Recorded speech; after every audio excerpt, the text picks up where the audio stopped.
Hi guys, welcome to ఎన్సోల్ అమ్మోస్ vlog. I hope all are good buddies. ఈ రోజు మన రెసిపీ వచ్చేసరికి one of my favourite dish అయినటువంటి వడ పులుసు. మీరు ఎంతమందికి వడ పులుసు తెలుసో కామెంట్ చేసేయండి, ఎంతమంది టేస్ట్ చేశారు కూడా చెప్పండి.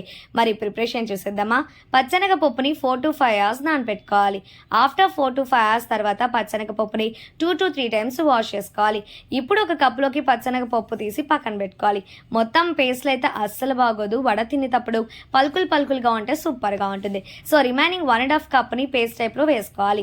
ఇప్పుడు ఒక బౌల్లోకి ట్రాన్స్ఫర్ చేసి ఆల్రెడీ మనం పక్కన తీసి పెట్టుకున్నాం కదా 1 cup ఆఫ్ పచ్చనగ పప్పును కూడా వేసేసి ఇప్పుడు చిన్న చిన్న పీసెస్గా కట్ చేసుకున్న ఆనియన్స్, కొత్తిమీర, కరివేపాకు, అల్లం వెల్లుల్లి పేస్ట్, టేస్ట్కి తగినంత సాల్ట్, ధనియాల పౌడర్, కొంచెం జీలకర్ర వేసి మొత్తం కలుపుకోవాలి. మీకు కావాలంటే గరం మసాలా, మిర్చి పీసెస్ అండ్ పుదీనా కూడా యాడ్ చేసుకోవచ్చు. మా పాప మిర్చి తినదు కాబట్టి నేనైతే వేయలేదనమాట. మీకు కావాలంటే వేసుకోండి, సూపర్గా ఉంటుంది. ఇప్పుడు డీప్ ఫ్రై కోసం బాండీ పెట్టి ఆయిల్ వేసి ఆయిల్ వేడయ్యాక వడా షేప్స్లో చేసి ఒక్కొక్కటిగా వేసుకోవాలి. ఈ ప్రాసెస్ అంతా కూడా సిమ్ టు మిడిల్ ఫ్లేమ్లోనే ఫ్రై చేసుకోవాలి. హైలో పెడితే పైనంతా మాడిపోతుంది, లోపల పచ్చి పచ్చిగా ఉంటుంది. సో లోపల దాకా కుక్ అవ్వదన్నమాట.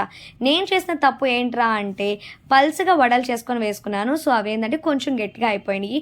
తర్వాత నెక్స్ట్ టైం వేసేటప్పుడు మాత్రం నేను మందంగా వడలు వేసాను, అప్పుడు సూపర్గా వచ్చినాయి. సో మీరు కూడా వడలు చేసుకునేటప్పుడు కొంచెం మందంగా వేసుకుంటే సూపర్గా ఉంటుంది అనమాట.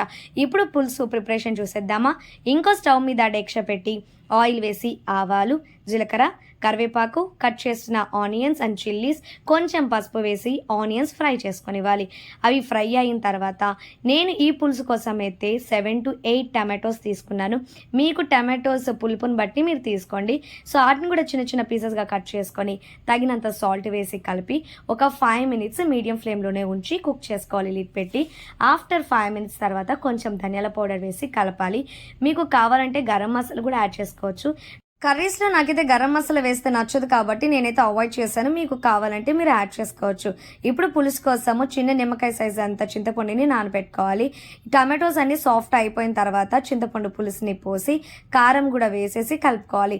టమాటోస్ అన్ని సాఫ్ట్ అయ్యాక 1 or 1.5 glass ఆఫ్ వాటర్ పోసేసి కొంచెం కొత్తిమీర కూడా వేసి ఒక 5 minutes కుక్ అవనివ్వాలి. ఇప్పుడు వడలు ఒక్కొక్కటిగా వేసుకొని ఇంకో 5 minutes ఉంచి స్టవ్ ఆపేస్తే అంతే, ఎంతో టేస్ట్ అయిన వడ పులుసు రెడీ అయిపోతుంది. మనం ఎన్ని వాటర్ పోసుకున్నా కూడా వడలు అనేవి పీల్ చేస్తూ ఉంటాయి. సో ప్రాబ్లమే ఉండదు. పులుసు ఉంటే మంచిదేనండి, ఎందుకంటే రైస్లో కలుపుకొని తింటాను కూడా సూపర్గా ఉంటుంది. ఒక్కసారి ఇలా ట్రై చేయండి. ట్రై చేసి ఎలా వచ్చిందో కూడా కామెంట్ చేసేయండి.